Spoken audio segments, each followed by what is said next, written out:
Hello and welcome to my channel. I am starting a channel to share my genealogy research on my family. The focus of my genealogy research is 20th century United States genealogy. There are voluminous records available to facilitate with 20th century genealogy research, including city directories, World War II draft cards, the 1950 U.S. Census, online newspaper archives, and military records. My focus today is on my ancestors who served in the U.S. military and whose records were affected by the 1973 National Archives fire.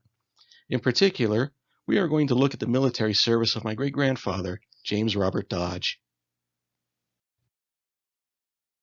My great-grandfather, James Robert Dodge, was born at Buena Vista, Colorado on August 18, 1894, the son of Nathaniel T. and Fanny H. Stevens Dodge.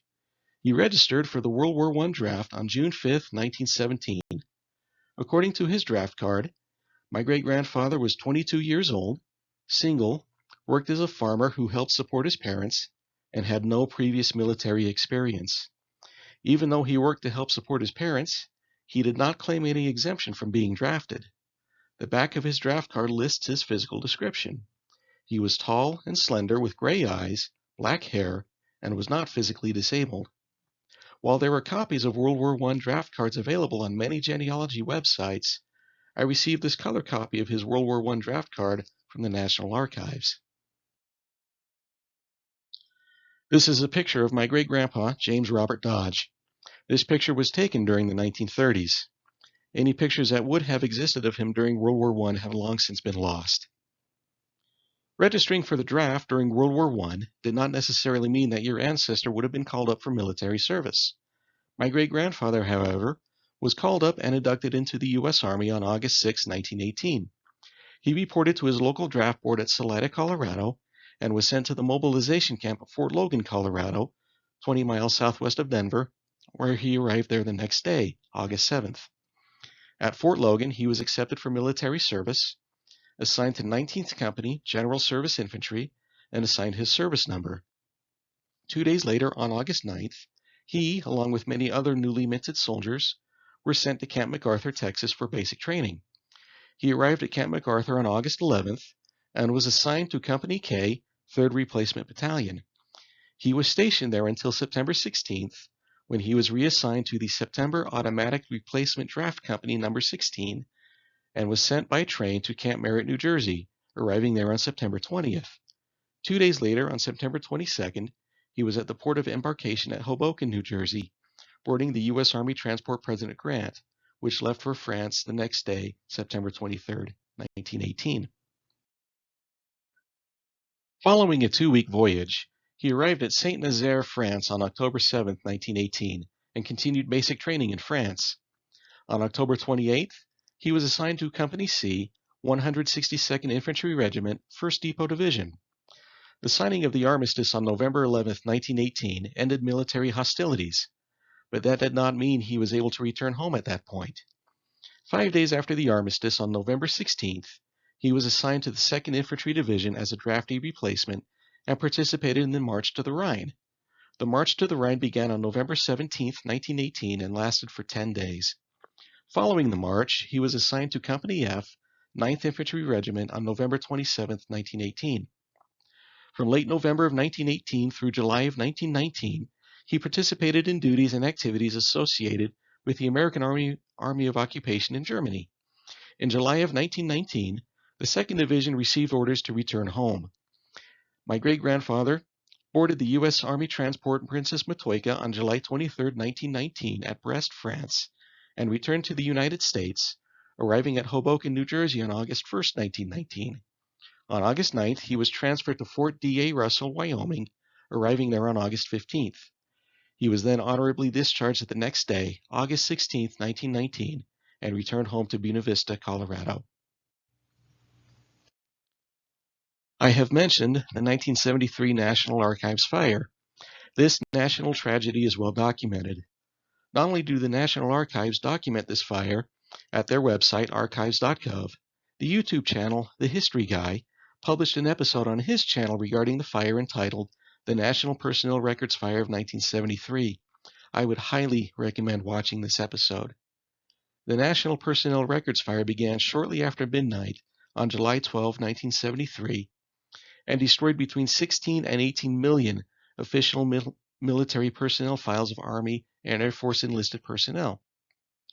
The records of 80% of enlisted Army personnel who were discharged between November 1, 1912 and January 1, 1960 were affected by the fire, including the personnel file of my great-grandfather. With the destruction of his official military personnel file, how was I able to reconstruct in such detail his military service? There are records available through the National Archives, such as final payment vouchers, as well as records that are available through the Veterans Administration, such as claims files. There are also several secondary records that are now available online, which can help facilitate the reconstruction of many service records that have been lost. There are several records that are published online at Ancestry, such as Army Transport Passenger Lists and Headstone applications for military veterans, on Family Search, such as the VA Master Index cards and enlisted and officer muster rolls and rosters from 1912 through 1939, and on Fold 3, such as mourning reports from 1912 through 1939. There are also various state archives records and local newspapers that may also contain additional information on your ancestors' military service. In addition, there are also books that have been published that record the military service and activity of various units, regiments, and divisions from World War I. Finally, there are also family records available that can also help shed light on your ancestors' military service.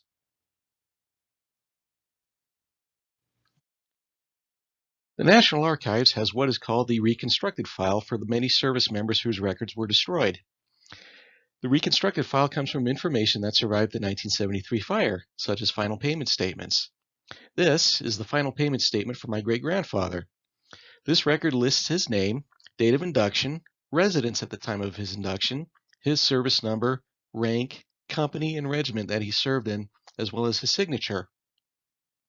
This is the final payroll for Casual Company Number 6 detachment from August 1, 1919 to August 16, 1919. This Casual Company detachment was sent to Fort D.A. Russell, Wyoming from Camp Merritt, New Jersey for discharge following the 2nd Division's return from Europe in 1919. My great-grandfather was paid a total of $88.55, $76.30 in regular pay, and $12.25 in travel pay to his home to Buena Vista, Colorado.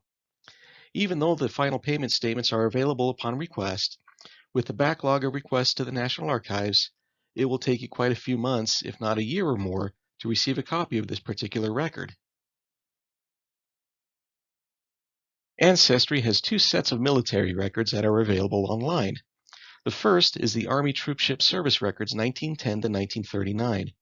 This is a series of troopship manifests that record when and where each soldier sailed to and from overseas.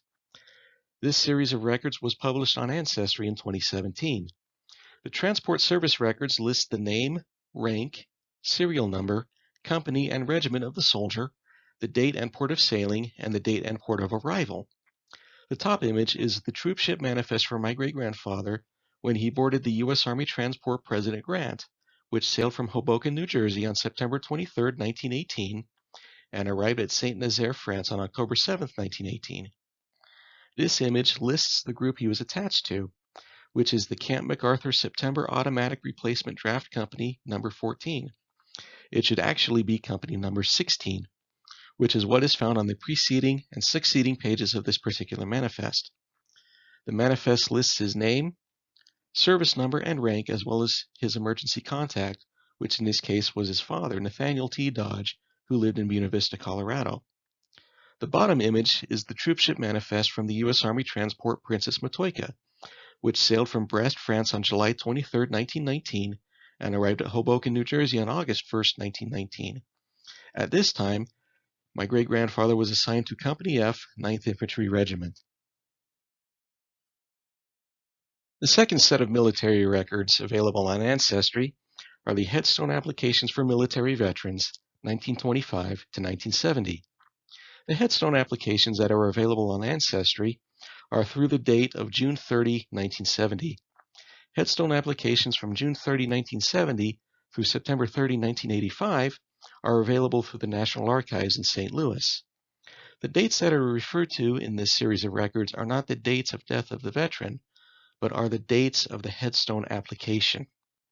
The headstone application lists the name and date of birth of the veteran, their service number, date of enlistment, date of discharge, pension number, if they were receiving a pension. My great-grandpa was not receiving a pension at the time of his death. The state they served from, their final rank, company, regiment, and division, and place of burial. This information would have been compared to their official military personnel file, as indicated by the red pencil marks in writing on the form. For example, the discharge date that was originally provided on this form is August 19, 1919, but was corrected to August 16, 1919. Also, the state he served from was left blank on this form, but was filled in with the state of Colorado. In addition, the division he served with was initially left out, but later completed with 2nd Division. And on the right, we have a picture of his gravestone that was put in following his death and burial. My great-grandfather passed away on December 23, 1949, in Rawlins, Wyoming, and the date of application for the gravestone was January 13, 1950. Family Search also has 2 series of records that are available online. The first is the Veterans Administration Master Index Cards, 1917 to 1940. This series of records was published on Family Search in 2019. This is a series of index cards that was created to track veterans and the benefits that either they or their spouses and dependents applied for following a veteran's military service. Many of these index cards were created following World War I veterans' application for adjusted compensation in 1924 and 1925, and contain information on where each veteran was living at the time of their application for adjusted compensation. This card indicates that my great-grandpa was living in Rawlins, Wyoming at that time. Even though these index cards focus primarily on World War I veterans, they also include some veterans from the Civil War and the Spanish-American War, as well as soldiers who served during the interwar period. This series of index cards indicate that a claims file was maintained by the Veterans Administration, and that a claims file is very likely still in existence today. I obtained a copy of my great-grandpa's claims file from the Veterans Administration last year, following multiple requests beginning back in 2019. His claims file is replete with information coming from different forms that not only verify his military service, but also show the different benefits that he applied for during and after his military service. And right now I am preparing a separate presentation that will explore his claims file in greater detail. Each index card contains a series of numbers with a letter prefix along the right side of the index card. These numbers on my great-grandfather's VA index card are as follows. Starting from the top, we have the C number, which indicates a claim for benefits by the veteran. This number indicates that a claim application for health or pension benefits was submitted by the veteran. My great-grandpa filed a claim for health benefits in 1920, stating that the health issues he was having commenced during and were associated with his military service. In order to provide documentation to back up his claim, a search of his military file, as well as medical records that were maintained during his military service, was completed. No documentation was found to support his claim, however, and the claim was ultimately denied for failure to prosecute the claim. Following changes to the law allowing for a claim for health benefits to be filed, regardless of the origin of those health issues, he applied for and received treatment for his physical ailments for the VA in 1940. Now, oftentimes, the C number on the index card is accompanied by additional X prefix, giving us the XC claim number. The XC claim number indicates a claim filed by a widow or dependent for benefits. Following my great-grandpa's death in 1949, my great-grandma applied for a widow's pension, which she received. Her widow's pension began in 1950 and ended following her death in 1989. My great-grandma's pension was initially supplemented with an additional monthly allowance, as her younger son was in high school at that time. In addition to this claim for a pension, my great-grandma also received $150 to help cover funeral costs for my great-grandpa. The next number we have is the A number, which indicates adjusted compensation. This indicates that my great-grandpa applied for adjusted compensation or bonus claim in 1924-1925, following the government's passing of the adjusted compensation or bonus application for World War I veterans. The Adjusted Compensation Act provided service members with financial compensation for their military service in the form of a policy that would be payable to them at 125% of the value of their compensation upon maturity in 1945. A veteran could take out loans against the total amount of the adjusted compensation up to the total amount of the compensation available. However, because of the Great Depression, the law was replaced in 1936, which allowed for immediate payment of the adjusted compensation that was due to each veteran. The next number on this card is the T number, which indicates war risk insurance. The war risk insurance is insurance that was intended to provide compensation to the service member or their family in the event of serious injury or death of the service member. If that service member died in the line of duty, their named beneficiary would receive up to $10,000. My great-grandpa applied for war risk insurance following his induction in 1918. He listed his mother, Fanny Dodge, as beneficiary. The last number is the CT number, or certificate number. The certificate number is related to the A number and is a certificate of adjusted compensation policy number, and was issued along with the adjusted compensation. The second set of records that is available on Family Search is the Enlisted and Officer Muster Rolls and Rosters, 1916 to 1939. This is a very substantial record of bi-monthly and monthly rosters that lists soldiers assigned to various infantry, artillery, cavalry, medical, quartermaster, and other Army units between November 1st, 1912 and December 31st, 1939, so don't let the dates indicated in the title fool you.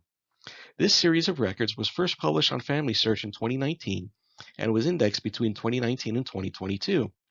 It is presently indexed with over 98.5 million names.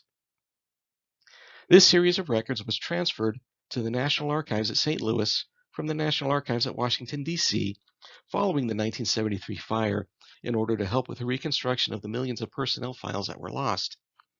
It is important to note that this series of records is available at the National Archives on microfilm, and that the digital images that are on Family Search are taken from the available microfilm. The digital images are only as readable as the microfilm they were copied from, and as a result, these images vary as to readability. While many of the images are readable, many others vary as to readability, with some images being unreadable altogether, adding insult to the injury of the loss of the personnel files. If more care had been taken in the microfilming process, more of these monthly roster images on Family Search would be readable today. Each roster, both bi-monthly and monthly, lists the name and rank of each soldier and are organized by unit. The rosters from November 1st, 1912 through June 30, 1918 are bi-monthly rosters, meaning that they were taken every 2 months. The bi-monthly rosters contain additional notes for each soldier during each bi-monthly period. The rosters, beginning July of 1918 and forward, are monthly rosters and were taken at the end of each month. Beginning with the bi-monthly rosters for the period ending February 28, 1918, each soldier's service number was also listed, as service numbers were issued beginning in early 1918. Let's go ahead and take a look at some of the monthly rosters for my great-grandfather.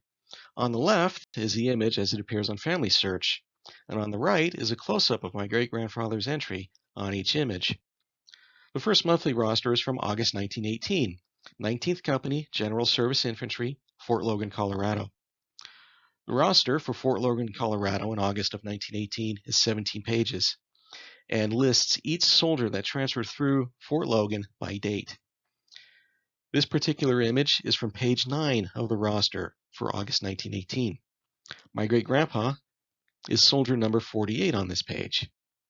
Fort Logan was a mobilization camp that had thousands of soldiers transferring through the camp each month during World War I. My great-grandpa arrived here on August 7, 1918, and was transferred to Fort MacArthur, Texas 2 days later on August 9, 1918. The next monthly roster that we'll look at is also from August 1918. This roster is for Company K, 3rd Replacement Battalion at Camp MacArthur, Texas. As you can see, this image is pretty blurry, but it is still somewhat readable. The blurriness of this image is due to a lack of care from those who were responsible for microfilming these records. My great-grandpa arrived at Camp MacArthur, Texas on August 11, 1918, and was stationed there until September 16, 1918, when The battalion he was with was transferred to France. He is soldier number 49 on this particular page. The next image we'll look at is from October 1918. This roster is for Company C, 162nd Infantry Regiment. This regiment was part of the 1st Depot Division and was designated as a replacement division, meaning that the troops assigned to this division were used to replace soldiers who were either killed or wounded on the front lines or replace soldiers who were rotated home. My great-grandpa was assigned to this company in late October. One thing I notice about this roster, as well as the other rosters from the regiments serving in France, is that they are prepared in a long single-column list format rather than being prepared using a shorter double-column list format. My great-grandpa is the 4th soldier from the bottom of this list. The last image we'll look at is from August 1919. This is Company F, 9th Infantry Regiment, after their return to the States. This last roster lists the soldiers and where they were sent for discharge. As previously mentioned, my great-grandpa was discharged from Fort Russell in Wyoming on August 16, 1919. The next series of records that are now available online are the morning reports from 1912 through 1939. The morning reports cover the same time frame as the monthly reports from Family Search. These morning reports were published on Fold 3 in 2022, and at present are partially indexed. This series of records are organized by unit and then by date. The morning reports were maintained in monthly logbooks that record the daily activities of the soldiers assigned to each unit and which soldier's status changed within that particular unit during that particular month, meaning whether they were assigned to or transferred from that unit, whether they were hospitalized, on leave, returning from leave, had gone AWOL, were in confinement, had been court-martialed, etc. This series of records was also transferred to the National Archives at St. Louis following the 1973 fire in order to help with the reconstruction of the millions of personnel files that were lost. However, looking through the morning reports that have been published online, not all of the available dates for the morning reports between 1912 and 1939 are available. There are gaps in the available dates for the morning reports that are published. Because these images were also taken from microfilm images that are housed at the National Archives in St. Louis, what this means is that what you see on Fold 3 is all that is or appears to be available. Most of the morning reports only list the rank and last name of the soldier. The morning reports from 1918 onwards may also list the service number of the soldier. In many instances, however, because of space constraints in the monthly logbooks, only the number of soldiers whose status changed may be listed, as opposed to the names of each individual soldier. In looking through the morning reports, it is important to know when and where the soldier you are looking for served, so that you can find them in these records. I would recommend first going through the monthly reports on Family Search, and then going to Fold 3 to look through the morning reports to find the soldier you are looking for. Let's go ahead and take a look at a few of the morning reports for my great-grandpa. These first morning reports are from August and September of 1918. This is Company K, 3rd Replacement Battalion. The top image is from August 1918. The entry for August 12th reads 132 EM enlisted men, assigned company 10 a.m. August 11, 1918, joined company. Because there were too many soldiers to list individually, the individual who recorded the morning report only listed the total number of soldiers who joined the company. The bottom image is for September 1918. This entry for September 17, 1918 reads 250 EM enlisted men transferred to Camp MacArthur Company 16 ARD Automatic Replacement Draft, left company 2 p.m. This next image is the morning report for the September Automatic Replacement Draft Company number 16. This entry is for September 22, 1918, which reads, left Camp MacArthur, Texas 2 p.m. September 16, 1918 on train number 4 and arrived at Camp Merritt, New Jersey 11:30 p.m. September 20, 1918. This entry is the only entry from the only monthly report available for this company. The next two images that we're going to look at are from Company F, 9th Infantry Regiment for November 1918. The top image is the record of the daily events during the month of November. The top image, recorded November 28th, reads 13 privates assigned to company per Special Order 305, Paragraph 8, 2nd Division, list attached. My great-grandfather was one of the 13 privates that was assigned to Company F on that date. As mentioned, there is an additional page that was included with this monthly report that lists the names of the 13 privates that were transferred. The bottom image is that additional page that lists the names of each of those 13 soldiers that was attached to Company F on that date, including my great-grandfather, James Robert Dodge. The following two images are from Company F, 9th Infantry Regiment for December 1918. Each of these entries references my great-grandpa, listing him by his name and then followed by his service number. The first entry is from December 20th, 1918. This entry lists his rank, his name, and his service number, Private James R. Dodge, 3914307, and notes that he was on special duty at Railroad Station per memo, Headquarters, 9th Infantry, December 19th, 1918. The next entry from my great-grandfather is on December 24th, 1918, which reads, Private James R. Dodge, 5914307, from special duty to duty, December 23rd, 1918. It is important to note that the person who created the morning report wrote down the incorrect service number for my great-grandpa, and that the information that is recorded in these records is only as accurate as the person who created the record. While the World War I draft cards have been available for many years, these cards do not indicate whether the individual that registered for the draft was actually called up or enlisted for military service. Related to the World War I draft cards are the World War I classification lists, which are held at the National Archives in Atlanta, Georgia. These classification lists list each registrant, their classification, and whether they were drafted or whether they later enlisted. Following registration for the draft, each draftee would have completed a questionnaire and received a physical examination. Based on the results of the physical examination and completed questionnaire, each draftee would then have been classified accordingly. It is important to note here that these questionnaires and physical examinations have long since been destroyed and are no longer available. Those individuals who were classified as 1A would then be the first ones called up or drafted into military service.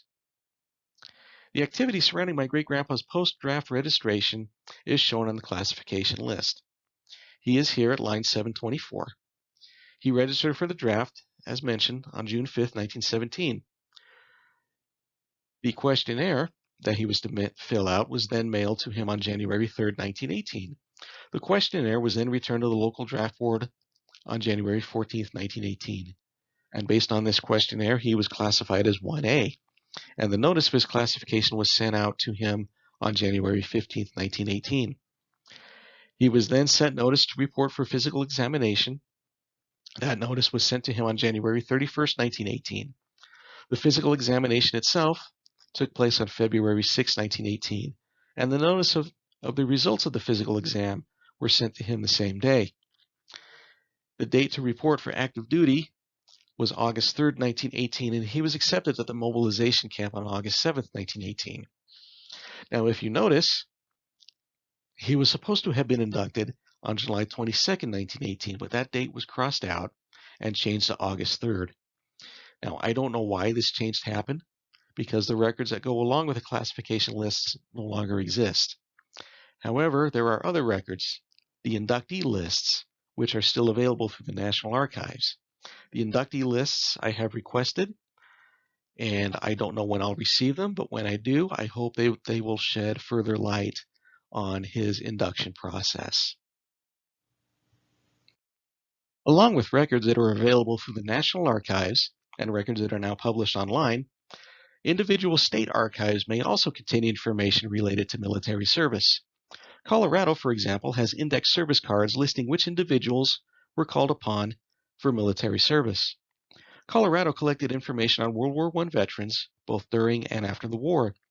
The information available in the Colorado State Archives comes from various sources, including local draft boards as well as from the veterans themselves. The amount of information available on World War I veterans in individual state archives depends on the information each individual state collected or preserved. This is the index card that the Colorado State Archives has for my great-grandpa. Now, there isn't a lot of information contained on this card.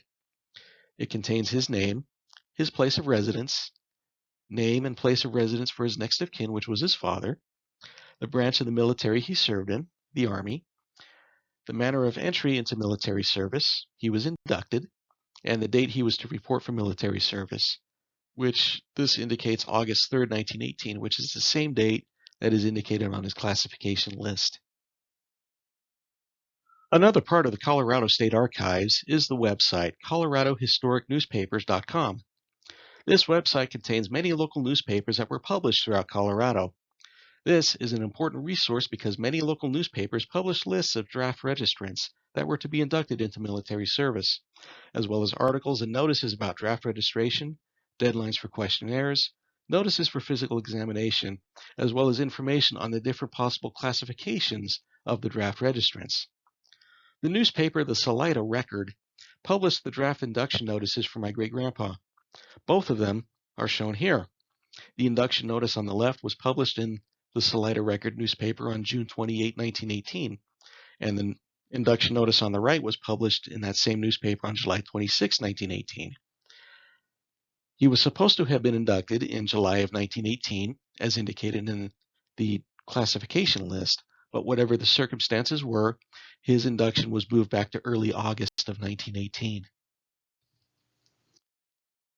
In addition to all these other resources, there are also a number of books that are available that were published following World War I that list the soldiers who served, as well as chronicle the activities, battles, engagements, and events that the various companies, regiments, and divisions participated in during that war.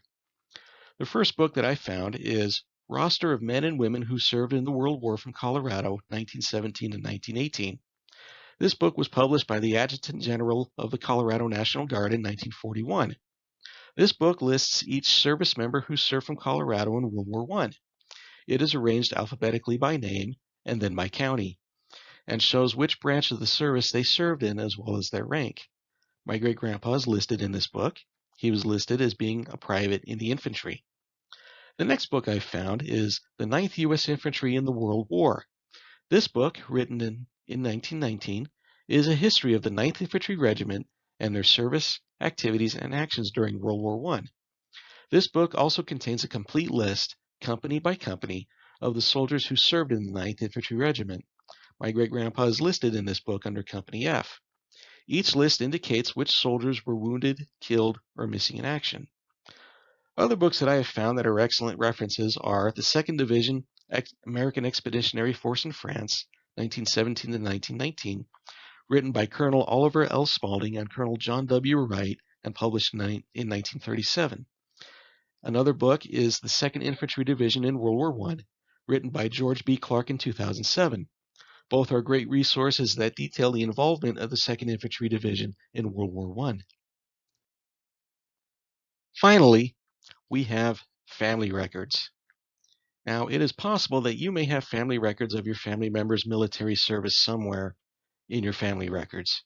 If so, please take the time to preserve what you have available so that you can share it with your family. Any family records that are available can often lead to additional sources of information, which can add to your understanding and appreciation of your family member's military service. For my great-grandfather, I have his Certificate of Honorable Discharge and Enlistment Record.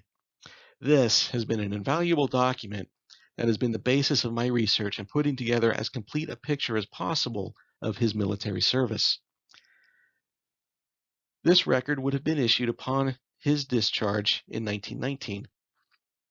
The original has long since been lost. My grandpa told me that when my great-grandpa was traveling from Colorado to Wyoming, my great-grandpa kept a suitcase, a box of pictures and papers on the running board of his car.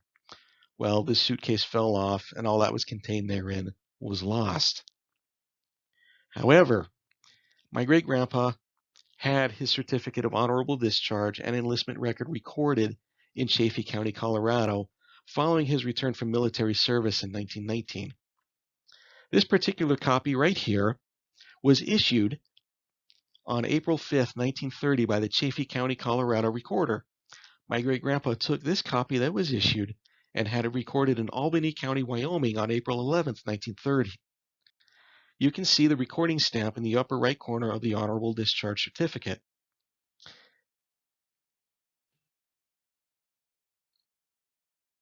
With all of this research, I felt the best thing to do to wrap everything together was to put together a frame of the medals and decorations for my great-grandpa's military service.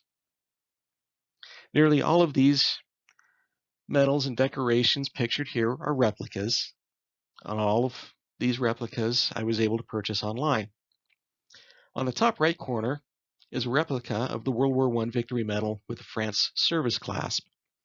The Victory Medal was first issued in 1920, and each soldier would have had to request one. Based on their application and compared with their personnel file, each Victory Medal would have been prepared according to the information provided. The medal on the left is the World War I Army of Occupation Medal.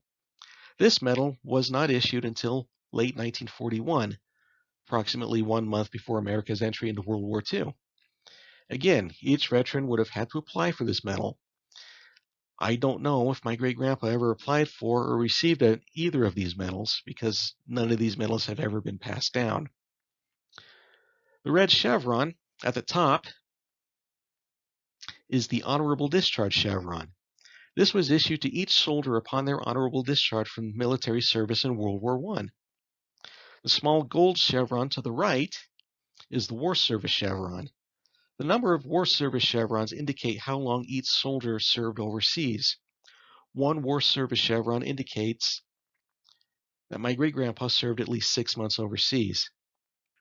Beneath the War Service chevron are collar discs for the 9th Infantry Regiment and Infantry Company Number F. To the lower left are replicas of his dog tags listing his name, serial number, company, and regiment. In the middle is the 2nd Infantry Division patch. Now, there are numerous varieties of the 2nd Infantry Division patch from World War I, and this particular variety was worn by soldiers who were assigned to the 2nd Battalion within the 2nd Infantry Division, which includes Company F, 9th Infantry Regiment. I hope that you have found this presentation informative and enjoyable. I am planning other presentations on my family history and on research I have done into their military service in particular. As I've mentioned, I'm preparing a presentation on my great-grandpa's VA file, which I hope to have out shortly. Thank you.